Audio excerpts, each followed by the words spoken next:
आज दिन आपका बिजी रहा होगा तो शाम को फिर तकलीफ दे दी। आपको मालूम ही है कल से जो एक बहुत बड़ा बवाल यहाँ मचा है, चीफ इलेक्शन कमिश्नर ने जो कल एक प्रेस कॉन्फ्रेंस दे दी जिसमें क्लैरिफिकेशन की जगह उन्होंने कन्फ्यूजन ही लोगों के दिमाग में, पूरे जम्मू कश्मीर के लोगों के दिमाग में उठाया। तो आज सुबह से हम आपस में अपनी पार्टी में सलाह मशवरा करते रहे और हमने मौजूद समझा कि हमें आपके साथ शेयर करना चाहिए ताकि लोगों तक बात पहुंचे और लोगों में जो कल से उनकी परेशानी का जो सबब है, हमने सोचा कि उस पर बात आपसे की जाए। जम्मू कश्मीर का हिस्टोरिकल पर्सपेक्टिव एक है, हम हमेशा से अलग एक अपनी एक सिचुएशन एक रही है, हम जोग्राफिकली एक ऐसी जगह पे हैं, historically we have a long history of things. To cut the matter short, जो ये कल कहा गया कि सब बाहर के लोग यहाँ वोट डाल सकते हैं और वोट इंदराज कर सकते हैं, इसमें दो चीज़ें हमारे दिमाग में पहले आती हैं। एक, हमारी डेमोग्राफी को कहीं चेंज करने की कोशिश तो नहीं की जा रही है, तो एक वो है। दूसरा, ये कैसे पॉसिबल है कि दो जगह वोट कोई डाल सके? अगर बाहर कोई रहता है वो कैसे जम्मू कश्मीर में वोट डालेगा?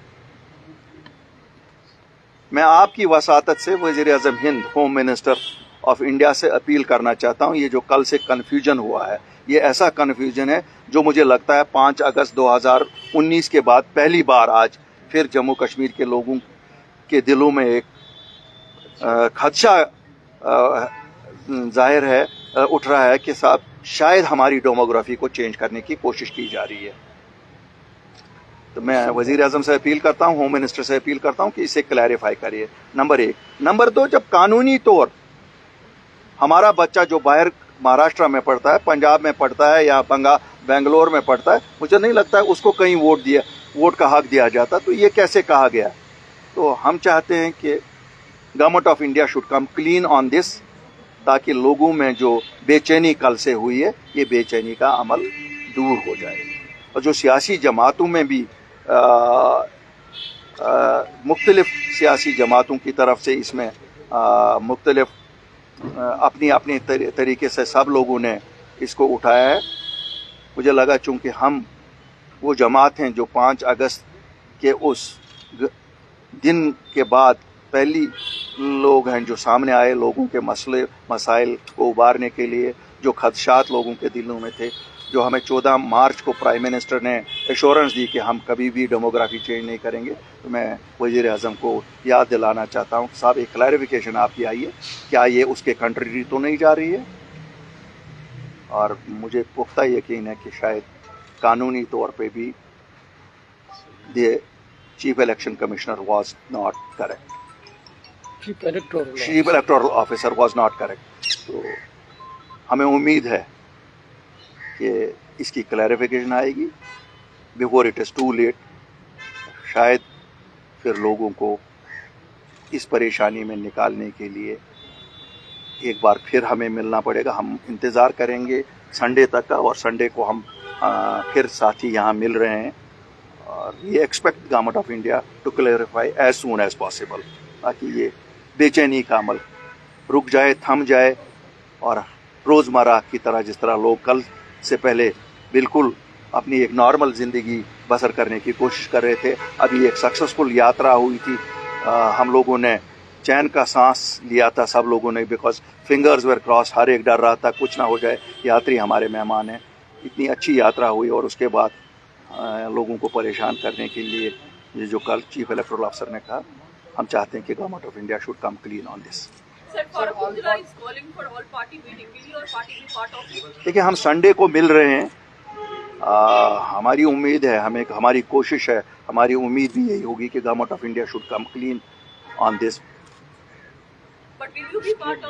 देखिए, वो तो हम संडे को बैठेंगे, we will sit here again on Sunday. और जहाँ तक लोगों के हितों की ताल्लुक है, हमारा किसी के साथ कोई विवाद नहीं है।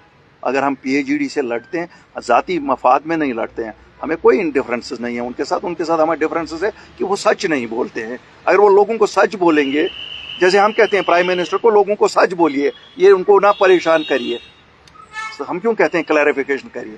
तो हमारा कोई तजाद नहीं है पीएचडी के साथ। पीएचडी कल बोले कि वो पॉसिबल नहीं है उनसे, सुप्रीम कोर्ट से पॉसिबल है, झगड़ा उतना ही है, बाकी कुछ नहीं है। लेकिन यहाँ तो लोगों के हितों का सवाल है, यहाँ कौन सी डिफरेंसेस है किसी के साथ हमें? नहीं, मैंने कहा ना, we always take a route of first getting things clarified.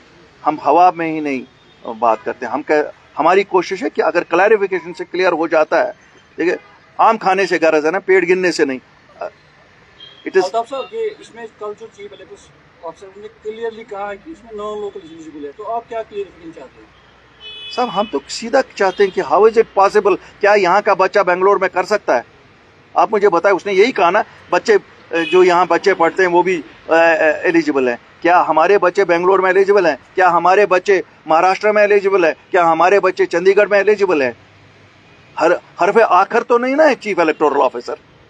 तो आप चाहते हैं कि एक हिंदुस्तान का आईन है ना, क्लैरिफिकेशन गवर्नमेंट ऑफ इंडिया से आए ना, let there be a clarification. ये तो चीफ गवर्नमेंट सीईओ जो है, ये स्टेटमेंट ने कहा है after application of article 370 representation of people act 1950 and 1951 is applicable. It allows ordinary resident person to get registered electoral roll of Eugene Jayashree provided he or she gets name deleted from electoral roll of his or native constituency.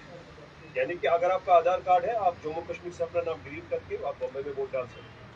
Afzal साहब, हम तो clarification वही चाहते हैं ना, जो कल आपके चीफ इलेक्टोरल ऑफिसर ने कहा और जो आप पढ़ते हैं, या इसमें भी बहुत अंतर है, उसके कहने और इसके कहने में, और लीगलिटीज भी है ना, ऐसा लीगल गाइडेंस भी चल रही है ना, हम साथ साथ we are also seeking legal guidance. Do you think there will be political ramifications and also will it affect the situation of Jammu and Kashmir at present? Jammu Kashmir is different than other states of India. Although we also know after 5th of August much water has flown down Jhelum, but that does not mean कि हम किसी को भी इजाजत देंगे यहाँ की demography को चेंज करने की।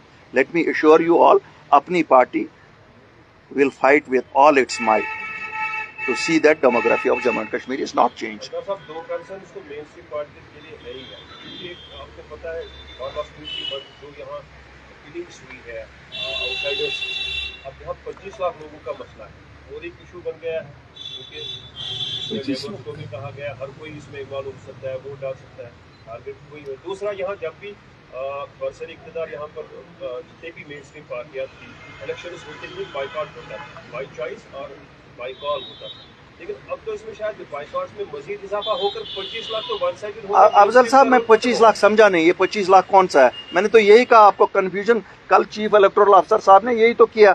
20 साल जिन्होंने 18 साल की एज अटेन की है, वो 20 लाख वोटर तो वो है, ये तो 25, हम कौन से 25 लाख? मैंने कहा it is been confuse too much, let there be a clarification. हम तो फिर संडे को मिल रहे हैं, और अगर क्लैरिफिकेशन नहीं आती है तो फिर आपके साथ बैठेंगे, हम आपके साथ फिर बैठेंगे। ऐसा तो है नहीं, तकलीफ देते ना आपको। I am so grateful to you all, आप आधे घंटे में यहाँ आए। ऐसी we'll discuss it and we'll also share it with you. Altaf sir, one more question from my side. As of now, my colleague said कि अगर Sunday तक कोई क्लैरिफिकेशन नहीं आती है तो संडे के दिन क्या लोगों के हित के लिए अल्ताफ बुखारी साहब उन लीडर्स के इनविटेशन पे जाएंगे अगर संडे तक कोई क्लैरिफिकेशन नहीं आती? मैं आपको एक चीज बताऊंगा, लोगों के हित के लिए हम वहां गए, जिसके लिए हमने 2-1.5 साल गालियां खाई। अब तो 6 ही महीने हुए ना, अब लोग हमारे पास आते हैं, अब उनको लगता है हम सच बोलते हैं और वो जोक दर जोक हमारे साथ आते हैं। हम तो वहां गए जो यहाँ कुफर माना जाता है, जिसके लिए हमें कहते हैं ना वर्चुअली इस सोसाइटी में से बाहर निकाला गया था। वो आप लोग अगर हमारे साथ हैंडशेक करते थे, फिर बाद में साफ करते थे अजमा लाए आप किया हिमा शमेंद हुए, तो हम गए ना लोगों के हित में ही, वो लोगों का हित था ना, अपना क्या। हम तो नहीं ना गए कि कोई वहां से अपने लिए इक़्तिदार लाए।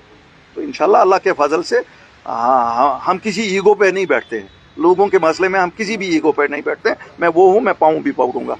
मुझे तो मैंने किया ना, जिस वक्त क्लास 4 नौकरियां खाली जम्मू कश्मीर के लोगों के लिए दी गई, मेरे पास कौन सा, उस दिन तो हमारे पास शायद कुर्सियां भी साथ नहीं थी बैठने के लिए एज अ जमात। हम गए, पाँव पकड़े और 24 घंटे में चेंज करके लाए ना चेंज करके। किसको पता थी गवर्नमेंट ऑफ इंडिया ने आज तक कोई अपना हुक्मनामा 24 घंटे में चेंज किया? जैसे भी इतकन तो गुजार पार कोरमा क्या कोरम तिथे कन कोशिश करेंगे, हम भी ज़ार पार करेंगे। हमें तो ज़्यादा ज़ार पार आता है, सबसे ज़्यादा ज़ार पार आता है, तो मुझे मुक्का दिखाना नहीं आता है, मुझे ज़ार पार करना आता है। Thank you very much.